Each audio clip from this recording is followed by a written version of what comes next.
And you know, COVID is certainly giving us lots more of experience. First thing I want to let you know is that Deborah hails from currently South Country Mental Health as a supervisor, not as a patient. Although it's interchangeable. Some days, you know, I might myself be checking in at any time now. We were just talking about the woes of not having one's hairstylist. I know it's not the top of the COVID concern list, but let's face it, ladies and gentlemen, you know it's one of those things that irritates you at least once a day. So, Deborah, as I understand it too, this week is Mental Health Awareness Week. It is. Yes. Now, I was a little bit curious, and I should have checked, but you can't do that while driving, I heard. Yeah. Is this a national celebration, or is this something that's international? I'm not sure. I thought more in the fall was the international one. I could be wrong. Oh, yes. I think this is more national. Okay. Well, we could use 2 a year. But I could be wrong. Yeah. Right? Right. Didn't check. Distracted driving. So right, exactly. Don't want to do senior Google, right, while we're driving. There's some tickets about that, I heard. Not to mention, right. Yeah, I think I might actually have a guest on the show in a couple months' time discussing distracted driving. I want to take that very seriously. Yeah. Do not do it. Folks, yes, so when we talk mental health, I have to tell you, I love the subject, and please, I know, mental health, not as sexy as you think, but I swear, it can be, okay? This is a conversation, right, that is very much, okay, a part of everybody's day as change and adjustments and things like that always have a tendency to affect, and not always positively, everybody's mental health. Yeah, and so I work at South Country Treatment Center. Yeah. So we're for addictions, people going into a 28-day abstinence program. And so they usually go through a detoxification and then they come stay with us. Yeah. And we're kind of like the beginning, the first step of sobriety.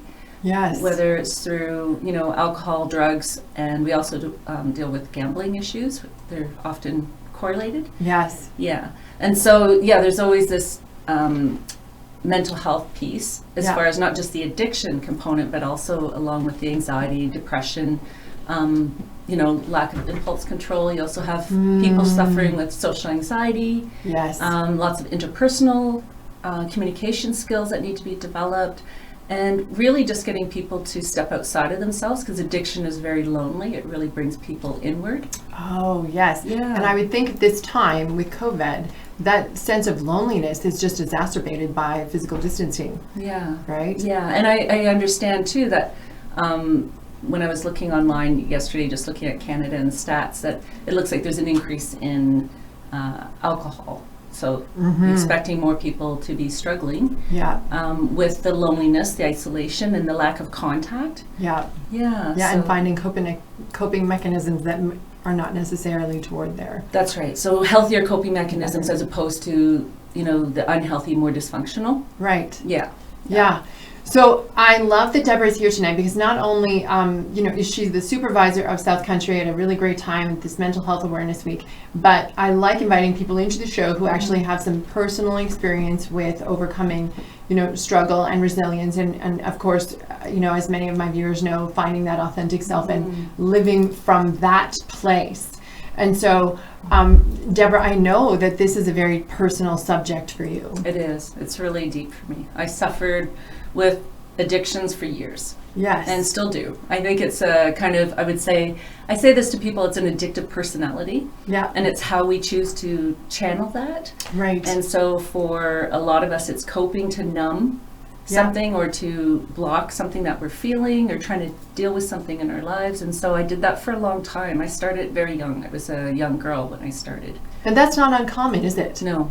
And even more nowadays are finding that years ago, probably when I was younger, because I'm a little bit older, it was more males than females. And now it's starting to equal out in youth to be more about the same. And it's really showing up around 12 to the 17 years of age. 12 to 17. Yeah.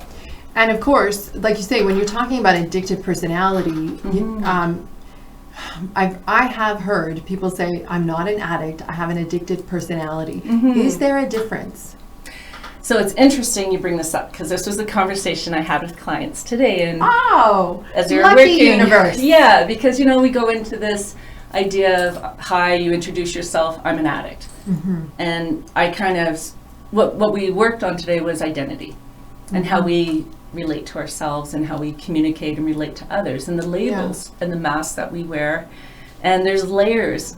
People are very complex. Yeah. And so it's hard because when you come out of an abstinence program, it's really hard to fit back in and to say, oh, hi, I'm an addict. Like, people don't know how to take that. Yeah. And so my thing is, you know what? I'm Deborah. Yes. Right? I'm human. Right? Right. Should we be defining ourselves in that way? So it's a controversial thing. Yeah. Because with AA programs, NA and CA, so the Alcoholics Anonymous, Narcotics Anonymous, and Cocaine Anonymous, what happens is often there's this connection between admitting you have some type of disorder or disease for life. Yeah. And I just really struggle with that because I think that healing happens when we're healthier and we're coping well, and right? Like I don't feel it has to define me for the rest of my life. And also the idea of a diseased brain, like, I look at Dr. Daniel Amen's work, and I really like the idea, like he does, tens of thousands of brain scans. Yes. His sons had ADHD, right? Very, very, a topic very close to my heart. Right, and then you look at addictions, and then, meth or cocaine or ADHD brains or whatever you're looking at, alcohol. Our brains are affected by everything that we do in our environment. But I also believe, like Dr. Daniel Amen, that you can heal that. Yes. Yeah, you can overcome. And I believe our brains, given enough time and, enough sleep and food and exercise as a whole organism, I think we have a really good chance of healing a lot of the damage that we've done by the dysfunctional coping mechanisms that we've been using in our lives, right? And I like that we're talking about dysfunctional coping mechanisms in our lives as opposed to personalizing it. It just gives me this idea that, and you alluded to that mask that people put on and wear. And I have this image of an onion, right? The mask on the outside of the onion, the brown, crusty, nasty kind of shell parts that protect the inner part, right? That is not the useful part. That's right. And if you want to talk about masks, let's talk about COVID. Right. So we're wearing masks, right? Oh, yeah. And it's interesting because when we talk about addictions, oftentimes we're talking about trying to fit into society and what mask are we wearing, right? So how often do we meet with someone and they're like, how are you? And you say, oh, I'm fine. I'm good. But you're not being honest about what you really feel, and nor do they really want to hear it. Yes. It's a social construct, right? We're supposed to say and do these things in our society because that's acceptable. So when we look at identity, when we look at how we identify ourselves, if we're wearing a mask, and it's really interesting, oftentimes that's what we do and we just don't visually see it. Yes. And I wonder, because it's interesting, so when you get into Mardi Gras, you get into different things where people dress up and they wear masks. Yeah. They can become anything they want to be. They can act any way they want to act. Which is the draw. Right? Right, which is the fun in a sense. Yeah. We don't think of ourselves as actually wearing one every day, maybe not for fun, but because we don't want to be judged, right? It comes back to that shame piece, which is where the labeling and all that comes from. And that's right. And I think too, like, I wonder how much more supported the addict might feel, the ADHD person might feel, the person suffering, a form of mental illness, etc. Or what some people are starting to wonder are personality, even maybe just deviations. If you didn't have to worry about being shamed with those things, how much easier would it be to manage some of the consequences that come from having an addictive personality or having a mental illness, etc.? Certainly there'd be a little bit more of a supportive aspect to that, and maybe less fear coming forward. Yeah, exactly. Asking for help. And it's interesting, you mentioned things like shame, and I would also throw in guilt. Yeah. So a lot of times, when we're very young, we often go through a process of being shamed. Right. Sometimes they use the ACEs, that's the adverse childhood experiences. Yeah. And if you have so many of them, it actually negatively affects you and predisposes you to addiction, right? It changes your brain chemistry. Exactly. Yeah. And so some become more addictive and others don't. So what's the resiliency factor, right? Yes. Yeah, and so it's interesting because when you talk about shame and guilt, what happens is as we grow up in our families, oftentimes that's internalized as the voice in the head. And it happens, if you look at Vygotsky, it happens like age 9 or 10, when we start to internalize those voices, and it becomes the judging voice, the shaming voice, the guilt voice, and we drive that into us to say, like, we are not worthy. Yes. Right? And then we see it reflected in us everywhere we look, and everybody that we meet, we connect in with that mantra that we've created in our head, those thoughts that aren't actually true. They're not accurate. So it's interesting because I think when we look at masks, you know, with these that we're wearing, it's interesting because I think even just putting them on, it changes how we feel. Yes. Right? Absolutely. Makes sense. And so, you know, when we're working, I work in an addiction center, so a lot of times what we do is we talk about these social constructs, these identities, the labels that we're given, but also how do we step outside of that? How do we change what we say to ourselves? It's a message that's been internalized for so long. Well, it's interesting you say that about the changing who you are when you wear that mask, because really you're covering up a piece of your identity, right? So much. And we've seen versions of this idea of covering one's face, you know, in cultures all over the world and things like that, where it's meant in some ways to erase individuality and identity. Right. And so if you're actually wearing a facade of sorts, even if it's analogous or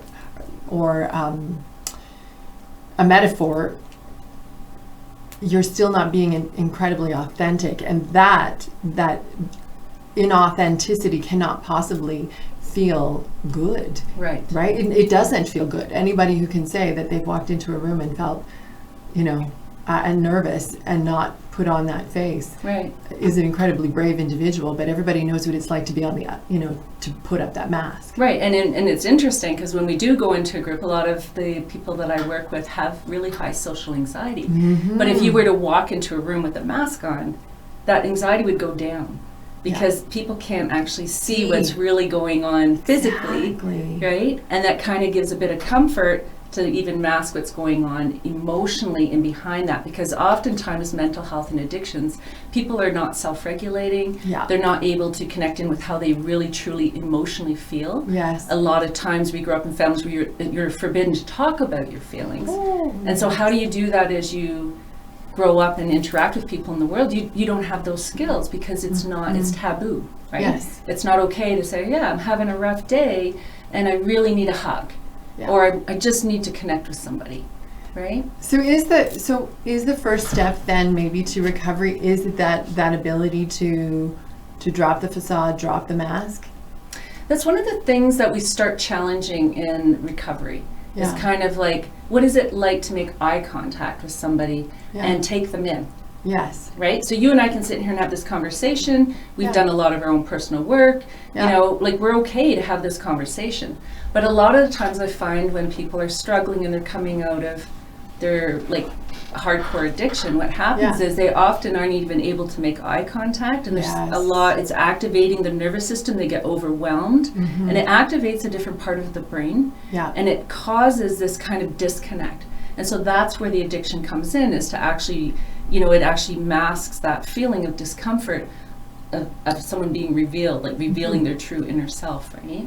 So I wonder, when you picked up on, you know, our thoughts change somewhere around, or the effect maybe of our thought of traumas change our thinking and our patterns of behavior around age 9. Yeah, like if we're little and we're growing up in a family where that's quite disconnected, let's say there's a lot of narcissism, or you know, there's just an imbalance of power between mom and dad, right? There's a lot of fighting, and the kids grow up to basically learn not to disturb that function too much.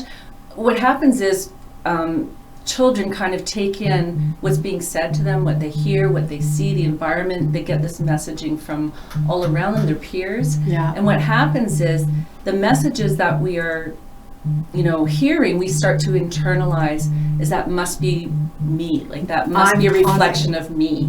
It's my fault. that my parents are fighting, or I must have done something, and so it's interesting because Vygotsky in the teacher world, Vygotsky did a lot of work with working with children with disabilities and linking and chaining ideas together so children could learn, right? But the other part of his theory was that the judgment that our parents got from their parents and we got from our parents is actually a learned, internalized voice that is actually not even really who we are. It's what we've been told. Right. And so we've never really felt authentic because I must be bad. Yeah, I must be really bad. And then, we try and find ways to cope with how uncomfortable we are because there's this psych ache. It's not so much physical, it's more emotional, right? And mental. And so it's interesting because you often see kids at 12 to 17 years of age. That's when mental illness starts to pop up, right? 12, 13, 14 years of age.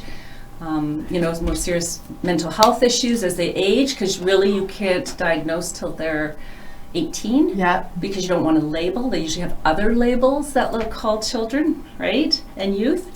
And as a teacher, right? I know all about the labels. That's right. I'm guilty of the whole label thing myself. Yeah. I'll be spending my life undoing that. Exactly. Yeah, but you only know what you need. You only know what you know it when you know it, right? Right. And I think this is part of the reason we have to do these kinds of shows, is because we have to start these dialogues about behaviors and patterns that definitely are not serving us anymore. That's right. How is it in your journey? What did you find made the difference, made that catalyst, changed your path from succumbing to addiction and addictive behavior to, pivoting and moving forward? Wow. Yeah, I know. We just kind of get right to it. That is a lot. Okay, so I started very young. I was about 11. Yeah. When I started self-medicating, right? Yeah. And so, as a teenager, I never graduated high school, hung out with the wrong people. It was a lot of dysfunction in my family. Yeah. And it's there to this day. But at the age I'm at the point where I honor and recognize that it isn't mine. It isn't who I am. Yeah. But I think most of my life, and I see that with a lot of my clients, that a lot of times we go through life trying to look for validation from our parents, from the ones that really, we really struggled with the most. Just going to take a drink on that one, Do sister. it. Yeah, right? Absolutely. Yeah. Y'all still looking for mommy and daddy's approval? Just raise your glass with me right now. That's Thank right. you so much. That's right. Chink, chink. Oh, yeah. This is just like Pellegrino, I have to tell you. Yeah. But when we start talking about parents, sometimes I wish it was port. But yeah. So speaking of addictions, moving on. So growing up, I grew up in a family where I had a father who had a lot of struggles with back injuries, and so was medicating. Yes. Do you know what I mean? And totally. It's all contextual. It's not that anybody wakes up into life and goes, I would really like to be a complete screw up in life.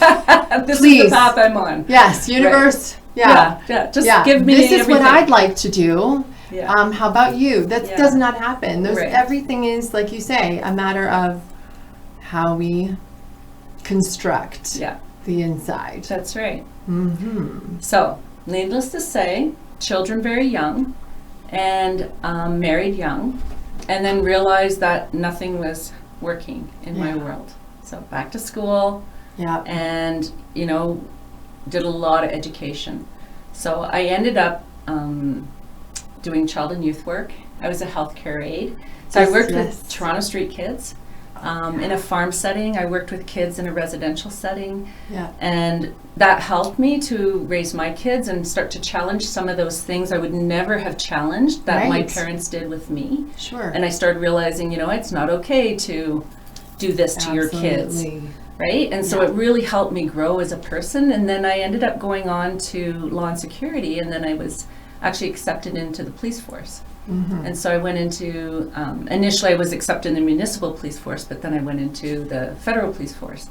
So, I wasn't dealing hardcore drugs. I wasn't a bad kid that way. I was, using alcohol and prescription medication that my dad had or something. Around, right? Yeah. And so it's interesting because I got in the police force, I was a little bit older, I was in my late 20s. Yeah. And I think it really helped me see people as people.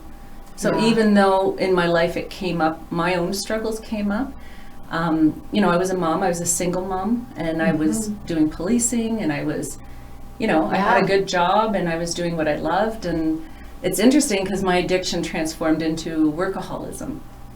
Well, like you say, addictive personality as such, does it really matter what it is that's used as the medication, honestly? Right. And so I overworked to the point of injury.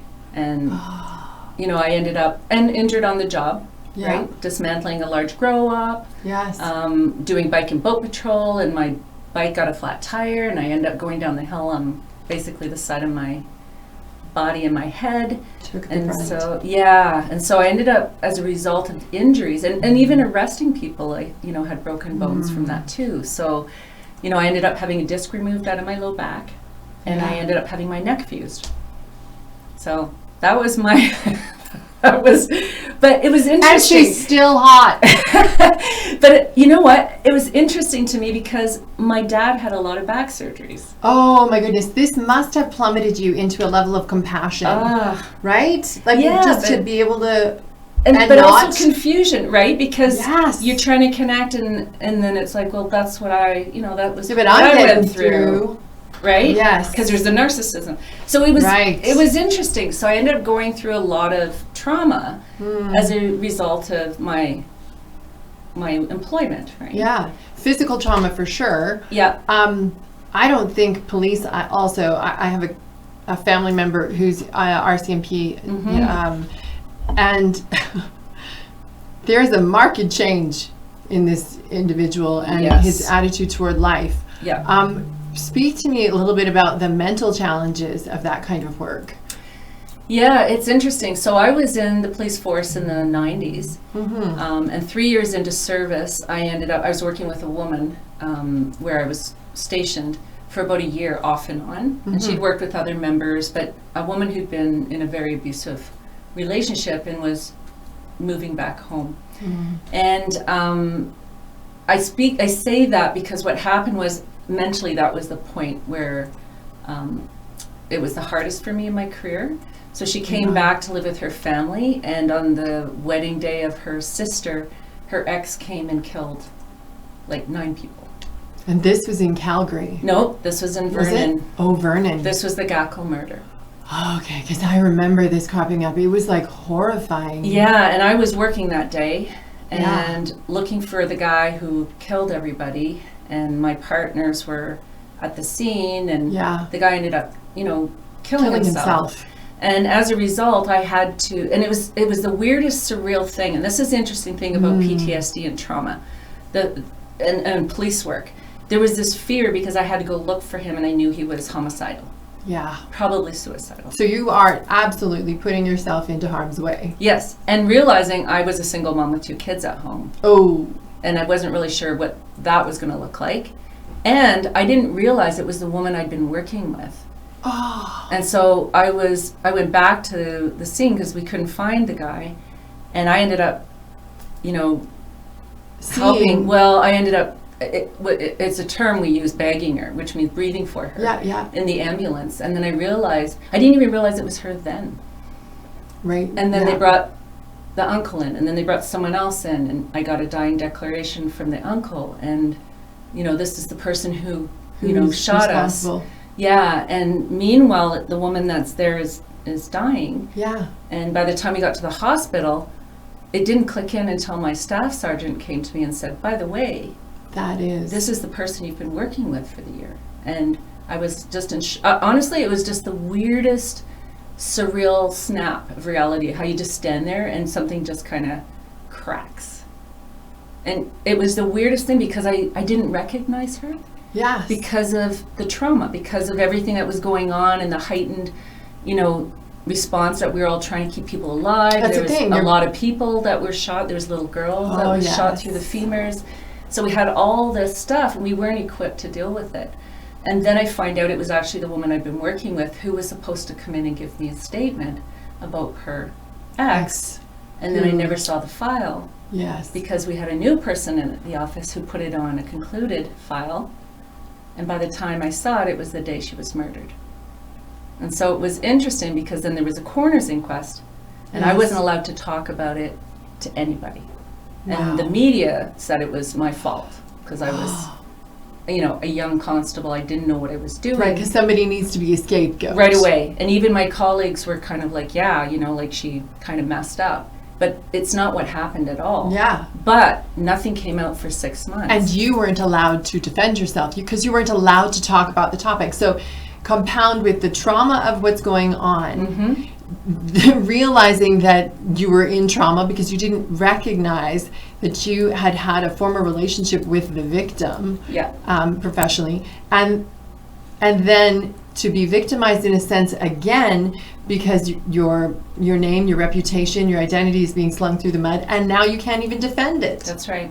And my kids were in public school, and they were coming home telling me that people were telling me I was the reason why the people died. And of course, because it was so big and so sensational, there's just no ability for you to even escape it. No, it was global. It was global. It was global. It was media from all over the world, and this went on off and on for weeks, and then at the inquest in the fall, it was just like front page news everywhere. So it was hard because until the judge actually started looking at what was going on and realized that there was these administrative things and people didn't know what they were doing, and I wasn't even aware. They were blocked. Right? But then nobody cared anymore. It wasn't about blaming anyone, right? Right. Yeah. But the damage had been done because with trauma, and this is what I'd like to throw out there for mental health, is that, acute trauma happens when you have something like serious happen where you have a fear for your life or a fear of some sort. So in the DSM, in the Diagnostic and Statistical Manual, it breaks it down into little categories. Yeah. And then what happens is, after 6 months, if you don't have the ability to process the information and make sense of it, it turns into a chronic PTSD. It's harder to treat. And so, I went through a lot of self-medicating. I was drinking. I started drinking all the time because I'm at home, and when I'm not working, I'm at home thinking about my kids, the media, like my whole life was impacted. And the trauma is not leaving because, again, you're still not able to speak. You don't have your voice, right? And I had coworkers that were blaming me for that. Powerlessness. Yes. Not a very good feeling. And gender. And, because I was the first. Gender? What are you talking about? Right? We are absolutely don't have it. I just had somebody recently try to tell me that, women are actually they're getting ahead in the world, ahead of men, the implication was. And it was just like, pardon? And I was quoted from some sort of Rex Murphy conversation where all the women of COVID are the leaders, like the leaders of COVID are all women. Yeah. And it's just like, do you actually think because if there was not a global pandemic, anybody would know their names? Yeah. They're not exactly put in a position of front, right? Yeah. Yeah. So there was a lot going on there, of course, right? With the whole dynamic of junior member, female, didn't do my job, all this stuff. Right. So the PTSD, nobody knew what it was then. Yeah. And it wasn't really diagnosable for police and paramedics. They suspected there was this stuff. They called it critical incidences, and they'd do this giant debrief, and everybody would say, well, this is what happened for me, and it doesn't help. Right, because until they know better, we're stuck doing and figuring things out as we are. Yeah. So you're left alone with. So I would think that the current treatment then for PTSD would be to get in there, get that going right away, so that it doesn't become this chronic issue. Yes, that's a tough thing because people now don't want to say I have a mental illness or I am struggling with mental illness. It's like. Mental illness is like a wart on the butt on a boil of your, I agree that that's the stigma. Yes. But I would share with you that I believe that, everybody goes through tough times in their life. Yes. And there's always going to be a time that someone's going to get depressed. Yes. Or have anxiety. Yes. Or something's going to happen. They're in a car accident. Exactly. Or they see something that is so kind of like, they might see someone get stabbed. Or they might have to go in for surgery they weren't expecting. Oh, what I have learned... That can learned, be traumatic too. Yes. What I have learned from this show is that every single person has a story that will bring you to your knees. That's right. If it can bring you to your knees, then it is a story with pain and suffering we like there's nobody that wakes up and gets through this life without it. So That's to right. think that mental illness is something that belongs to somebody else is absolutely something that needs to be broken. Right. In fact, if you can stand here having, I think, faced all of that stuff with charm and grace and, you know, hot on top of it, then don't be looking at the breakage. Look at the success story of that. Have you ever heard of Kintsukuri pottery? No. You are a piece of Kintsukuri pottery. Huh. So I will tell you this analogy, and I hope you never forget it because it's lovely. And I hope I'm saying that wrong. And to any Japanese who might be offended by the fact that I have just butchered one of your, you know, prize art forms, I wholeheartedly apologize and take responsibility. You can correct me later. But Kintsukuri pottery is a pottery form where the pottery gets damaged. It's broken, chipped, whatever. And what they do is they take precious metals and they use that metal, gold, silver, or platinum, and they put the piece back in its place. And the pottery is stunning. I It love is that. infinitely way more beautiful for having been broken and healed than it ever was by its original potter's hands. Just think about that. Every single person, I believe, if you want to recognize that you are broken, and if you want to change that, you become Kintsukuri pottery. I It's love that beautiful. analogy. Thank you. You're And welcome. If it's okay, I'd like to use that analogy at work Yes. to explain the people that I work with, because the clients that we have are just people. Yes. They're just people Like- that struggled with life. Right. And it's so interesting because in a way, since I started there, and I only started there in March, I feel like I've come home Yeah. because I meet people that are real. Yes. When they talk, when they share, when you meet with them, they're people with giant hearts who learned very early or under very hard circumstances to cover them up Yeah. and to mask them and to cover them up with, Right. you know, drugs or gambling or alcohol, whatever Yeah. their choice is to cope, Yeah. that is not actually coping well, right? Right. And when they go through the Yes. program, I am blessed to see them, and I'm going to give this analogy I have with my Please. executive director today. We were discussing how amazing people look after they've been there for a couple weeks, and we only have them for a short period of time. Isn't that interesting? Right? And we take a picture of them, and we put it on the back of the file. It's just a little tiny picture, and we see them in the first few days. It looks like people are just in this daze, and Yeah. it's like they're like they don't even know what they're doing. They're just kind of getting through, right? Yeah. Because they're learning how to be without using. And by the end of the time with us, by like this third week, it's like their whole face shifts and they blossom into this amazing person, and it's so humbling. I must admit, I'm just blown away by the people who have come through since I've gotten there, and I'm always, it just blows me away how beautiful people are, and how wonderful their souls and their hearts are. If they will just let you see it, That's peel right. back Yeah. those masks, those layers, and just let it out. Stop being afraid of your junk, because your junk actually is what makes you wonderful. Yeah, and smart and creative, Right. like musical, artistic, compassionate, empathetic, Yeah. understanding. and they're wonderful. And so that's why I really struggled today. And when we were talking about identity and group yeah. at the center, I was really struggling with helping them understand that, you know, these are just names, these are just ways we try and label, but they don't actually explain who we are. No. That's done through connection with another human being. Right. And that's when the healing happens. It doesn't reflect your actual worth as a human being. Yeah. Your behavior doesn't. You're worthy intrinsically. That's right. And it's trying to get them to do that. And as they start to take that mask off and understand that worth, Yeah. they start to glow. Yeah, and their I face, love it. and you know, they're eating healthy, they're getting Yeah, sleep, absolutely. they're getting all their basic needs for Yes. survival met. Some of these people are right off the streets.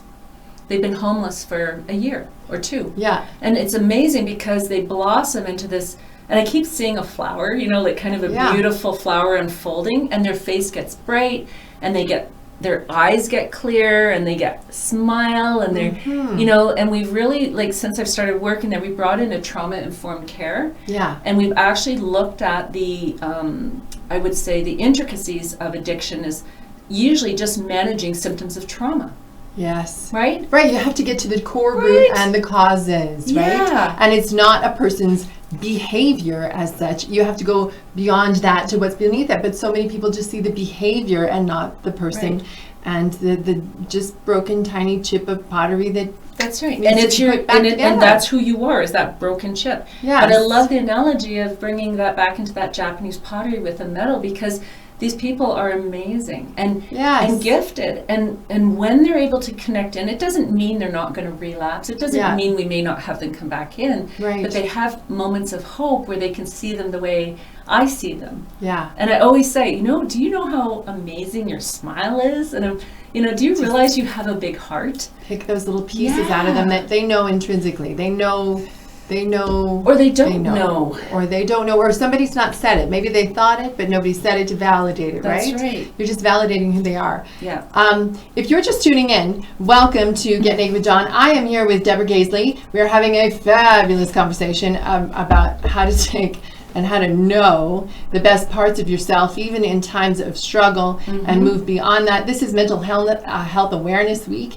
And it's just such a wonderfully deep conversation that hits so many different levels.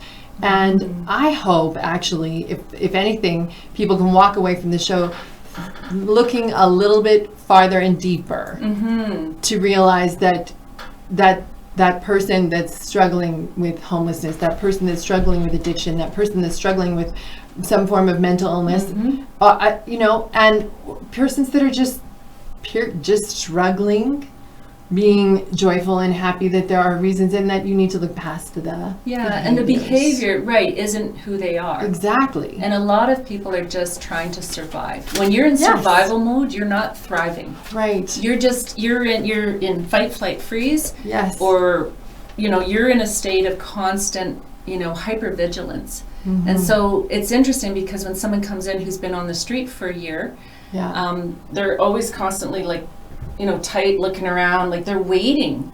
Because many of them have been attacked, they've had all their belongings stolen, they're constantly a target for violence, and they come in kind of like a deer, like eyes wide open, like waiting for something to happen. Something. Yeah, and we keep saying, no, you're safe.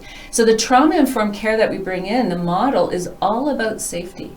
Because if you're not feeling safe, if you're not feeling like you're able to let your guard down, then you can't actually ever share the deep pain and suffering, because you're not able to, because it's not safe. And we always know that in the teaching profession too, you cannot teach a child at all. They will not learn if they are in a situation of fear. That's if right. they're in fear, flight, scared, anxious, anything in that sort of, amygdala sitting part of the brain. That's right. And Emotional emotional brain, if their social emotional needs are not met, Yep. they will not learn.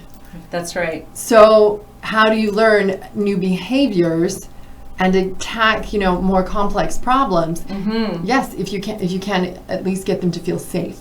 Right, and I worked in a school division. I worked in Westwood School Division for several years with children and youth and families, and that's what I specialized in. And then what I found was that when kids flip their lids, and that's what we called it, that means they're working from the emotional brain. There's also the reptilian brain down here at the back, which is your basic, just to survive. And drugs and alcohol often override that. And that's why people are subject to dying, because it overrides their basic need for survival is the drug or the alcohol or whatever they're using. But with children, what happens is when they're highly stressed, they flip their lids and then they work from the emotional center. Their learning is actually needed, their frontal lobes need to be online for them to actually take information in. You know what else I want to make sure that we talk about a little bit? When you said that most of mental illness or things will crop up, addictions, etc., will crop up in that 12 to 17 years age.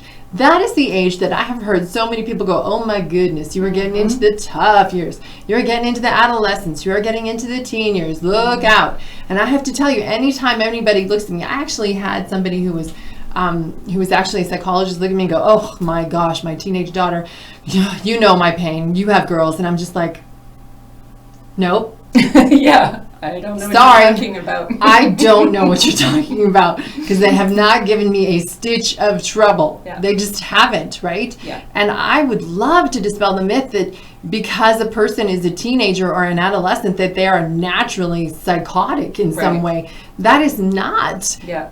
That is not indicative of teenage behavior. There's a little, like if they're crying on the bed for no reason, we used to call it the hormonies. That's at right. home. They kind of like do this. Right? Yeah, the little emotional peak and valleys. Yeah. But if you sit there and have that discussion with them and there is absolutely nothing that they can point to the wrong, then you've got your answer. Hormonies. Yeah. However, if this is a chronic problem Mm-hmm. that doesn't seem cyclical, Right. and that they actually can say, no, these things are really bothering me in life. Yeah. We're not getting into normal teenage angst stuff here. No. We are most definitely talking about mental health issues. Right. Anxiety. Mm-hmm. And anxiety is the first to show up. Yeah. So people often go, oh, I'm just depressed. Well, you're probably anxious first. Yeah. And it wasn't understood and you didn't know how to express yourself. Because Mm-hmm. anxiety, when in my world, is really emotion that is like a ball of yarn. Oh, yeah. Right here. It lives here. Uh-huh. But we don't know joy or sadness, or we Yeah. can't discern what the feeling is. So it comes up as an anxiety of I can't catch my breath and blocks. right. You see anxiety in little babies sometimes. Yes, absolutely. Right? And they're kind of like, they freeze up. But what happens is when someone's been experiencing anxiety over a period of time and we still don't talk about their emotions and help them self-regulate, Right. it will go into a depression. And that's harder to work with Right. because anxiety, at least they're awake, their emotion. But depression is a collapse of the Yes. nervous system. Yeah. And it's harder to wake people back up and into their anxiety because their anxiety flares up more. But I'm always really excited to work with people that have anxiety because it means they're awake. They're not in depression. They're not in depression. They're not collapsed. They're Right. up, right? But it also means that in order then to get out of depression, you will have to go through stages like anxiety. They will not necessarily be comfortable stages. That's right. And so the anxiety is very uncomfortable for Yeah. young people. But, part of that is just learning, saying, you know what, I hear it must be really tough what you're going through. Yeah. I'm here if you want to talk about it. Like, they just need to understand Stand. what's going on. And then the parent or the guardian job is to say, wow, that sounds really hard. That would make me really sad. Sad. Right. Right? Identifying. And then, the whole face goes down and it's kind of like, eh. Right. So what we're doing is modeling. We're using our mirror neurons. Right? The whole thing. That's me, folks, trying to see if there's any comments and questions. Okay. And because this is awesome. Okay. And I can't believe it's been 45 minutes. It's just zoomed like crazy. But if you're just tuning in now, you're tuning in here with your host and producer John Style Virch of Get Naked with John, and I'm here with Deborah Gaisley, and we're just talking about a host of conversation about mental health awareness, getting real, getting deep, and really kind of having fun, I think, in my head anyway, Yeah. at least with the idea of what is possible if we all start understanding this issue a little bit better. Yeah. Because, man, it would be really nice if suddenly every people who's walking around like an, outside ugly skin, Yeah. of an onion kind of thing. Well, Yeah. maybe we pick a different Maybe the fruit. Maybe a mask. banana, Maybe a like a COVID brown or another spotty fruit. banana, Yeah, maybe. and you unpeel that banana, you get rid of that mask, you reveal yourself, Yeah. then everybody is a hot, sexy banana. Yeah. Really? I Sure. mean, that's awesome. Yeah. I think Fruit that should be a cocktail, goal. right? Fruit cocktail. Yes, let's drink to that. Let's forget the nuts and go for the fruit cocktail, right? Or embrace your nuts. I don't know. Right. Now it's getting another way. I don't know. But welcome Mental Health Awareness Week. You can catch us on jazzfm.ca. You can follow us here on Facebook and YouTube. And we do have actually some wonderful comments and section great. here. We have Jeremy says, empathy and intelligence at its best. Thank you. I don't think she's available. Just say, you're not available, are you? Oh, see, there's lots of rings there. Lots of rings on. Okay, Stephen Brandt and Jeremy are watching us. Thank you. It's nice to see you, Mr. Stephen. If you have any comments or questions and you want to throw them out, please go to Facebook, Jess FM. You can join our live feed right now and put some comments and questions for us below. Thank you to those that are joining us now.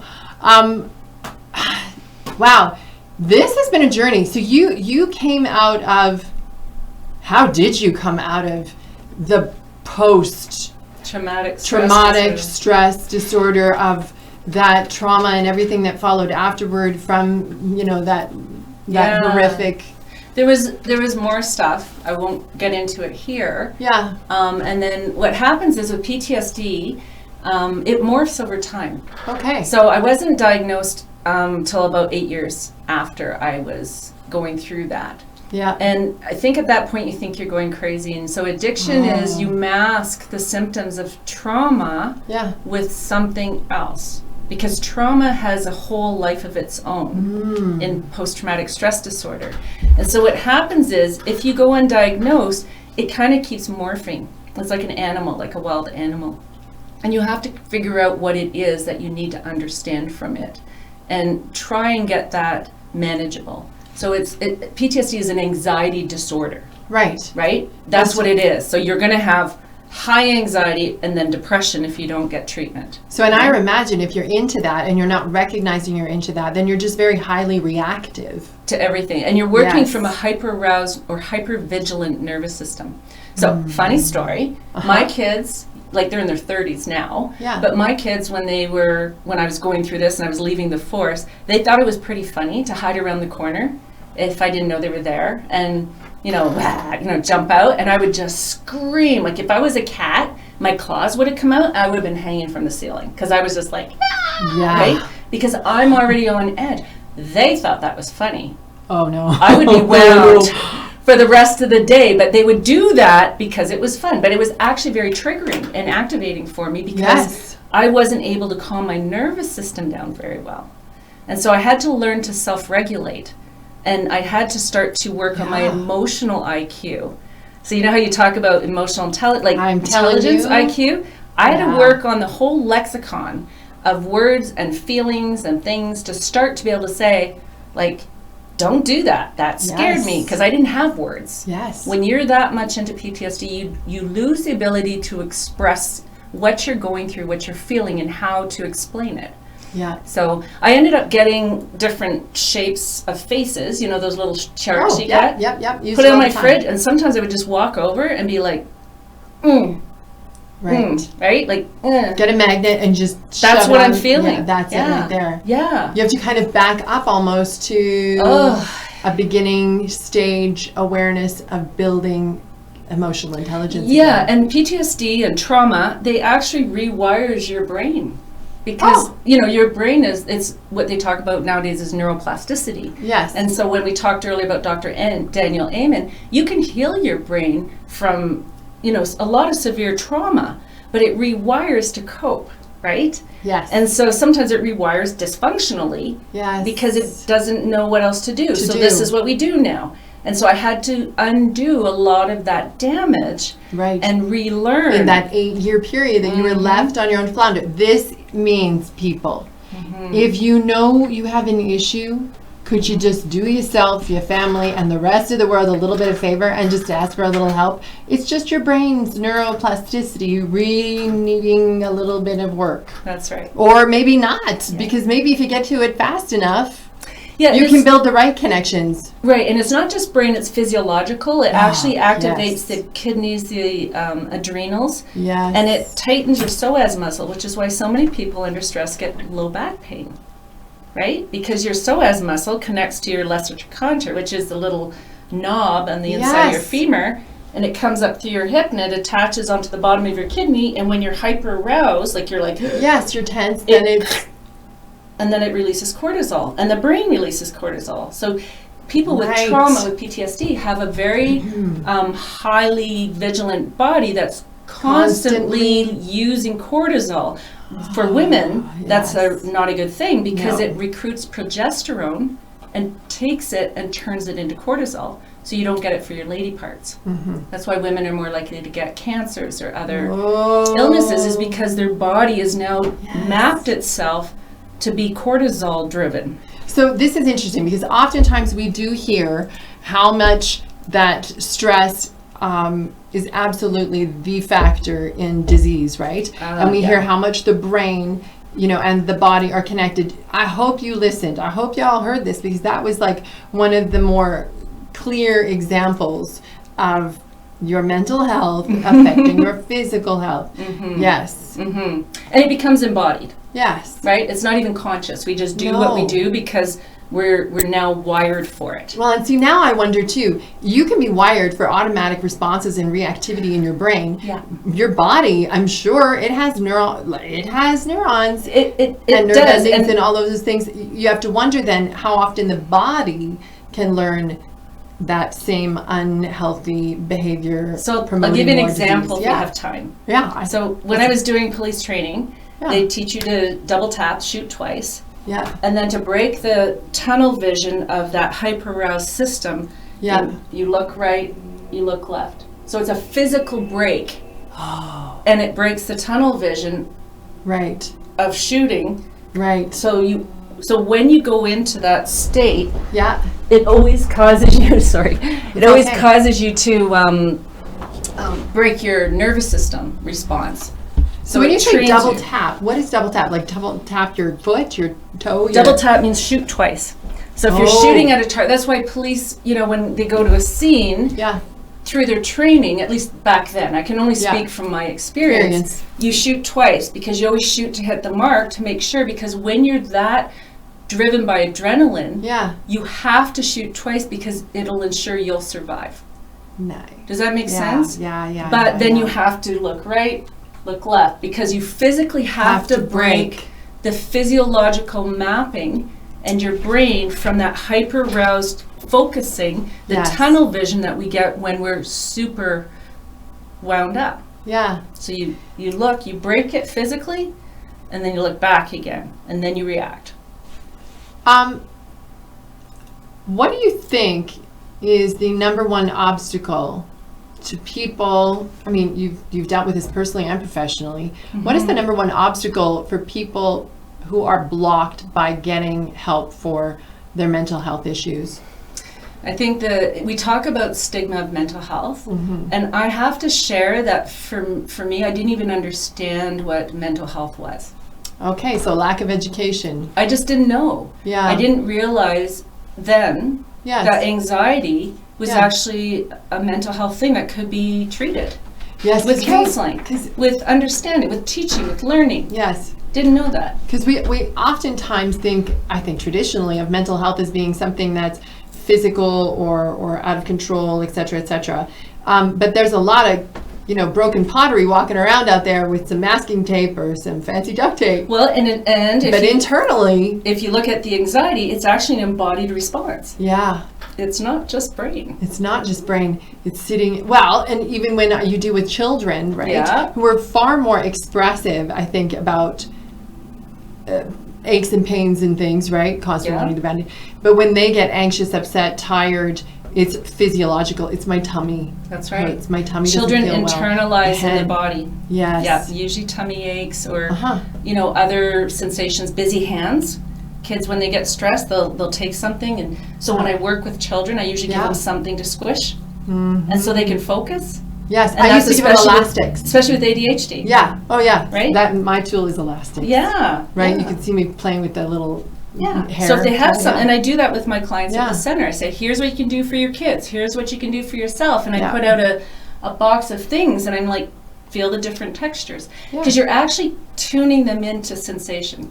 And that's bodily. Yeah. So to override the nervous system, it's really important to activate the senses, Yes. right? Touch, taste, smell, all of the five senses, right? Yeah.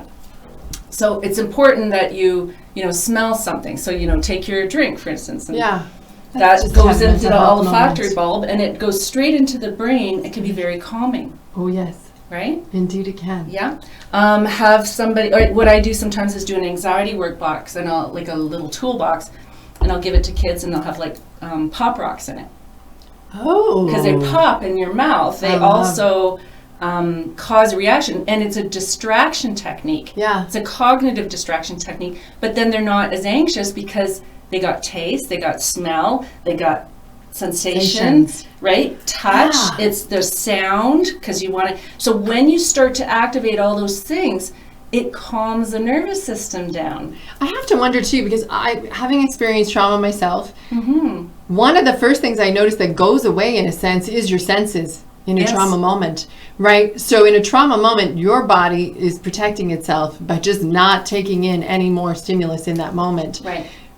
But the only way in which we perceive the wonders of this world, perceive joy in this world, love our music, our food, our art, our world, our touch, our family, intimacy, all of that sort of sexuality, etc., is through the five senses. That's right. So if you don't get back in touch with those, you have so diminished the enjoyment possibility of your life. Right. And the other thing it does when you do touch, if you teach children to touch, even for mom to give a hug, what it does, it releases a hormone, oxytocin.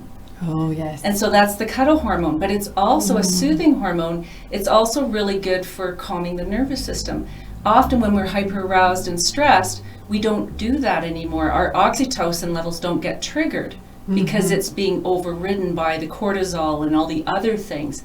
So, a loving hug or touch, there's a doctor that suggests not just one, cuddle, hug 8 times a day. I agree with him. Right? Absolutely. Because it stimulates the skin, it triggers a response in the brain, and it releases oxytocin, which makes you feel more lovable. Yes, and has to combat cortisol, which That's is the right. stress hormone that will cause much, disease.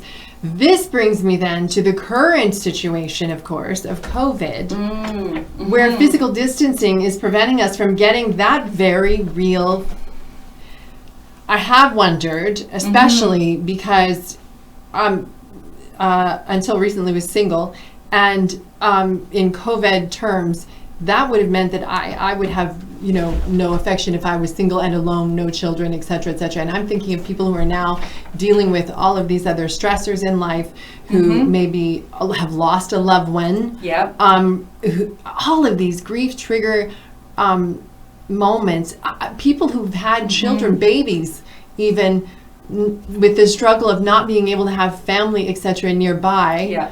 Right? And you think of having a baby as a positive time, and it can be. It can be. It can be. Not always. Given moments. There's Yes. great moments and a few odd moments. Right, where because it's you're lacking not- sleep, you're and lacking- you might not have the support the that you baby's need crying. anymore, etc. Like I can think of all of these things where people whose loved ones are going through health issues and they can't be near them. There is no hugging. Where do we get that oxytocin, people, unless we start getting more creative with the whole bubble group thing or whatever. But there's been so much judgment. Yes, and I would say pets are wonderful. Pets are good. Pets are really good for calming the nervous Yes. system. Plus, pets often react and respond to your nervous system. Yeah. They often pick up what you're feeling, and when you're distressed, your pet will come in and soothe and comfort you by being more available. And rubbing Yes. fur Yeah. is very soothing. Yeah. And the animal enjoys it, and you enjoy it. It's actually a really nice connection. And the ability to take care of something, right? Also a little bit of purpose throughout the day. Yeah. So pets, good. Maybe not much fish, No, right? no. Furry. That's kind of like the reptilian part of your brain. It just kind of Yeah, no fish. Yeah, no fish. That's just kind of Yeah. cold, really. Yeah. FaceTime. FaceTime. So my grandbabies, I was Yes. missing hugs and cuddles and the smells of my babies, like Oh, grandbabies. yeah. Okay. Huh? Little fun note, and I know we have to wrap it up because Yeah. it's like 7:30, but I'm eking out another minute, or two. I had this guest on last week who said your body does not know the difference between an experience you are having right now, or if you are experiencing the feeling from a past memory. Yes. So if you're seeing your grandbabies on the Facebook, right?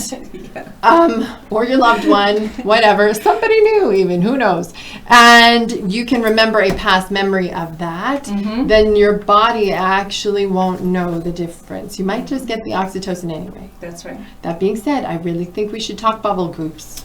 Yeah. Bubble groups. Bubble groups. You know, Yeah. be responsible to a bubble group, a small bubble group. But for some people it might be. But let's start that conversation. I know we have to wrap up, and the boss, Jesse's watching, so he's seeing me go over time in a minute.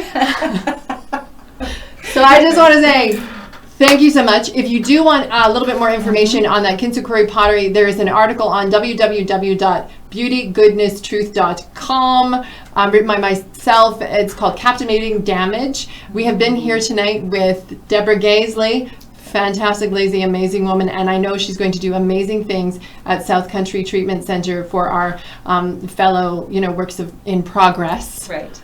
And pottery, our fellow pottery. Our fellow pottery. You have no idea how many times I've been shattered. I am glinting. So much. More metal than pottery. More metal than pottery, honestly, at this point. Indestructible. That's right. As is Deborah. Thank you so much for being on the show. Thank you for having me on. This has been a lot of fun. I think we should probably do this maybe again in Mental Health International Week. Yeah. Just keep bringing up this conversation. We can do that. Yes. And work on getting that bowl of fruit. That fruit cocktail. Fruit cocktail happening. Cheers, everybody. Cheers. Thanks for joining us. Good night.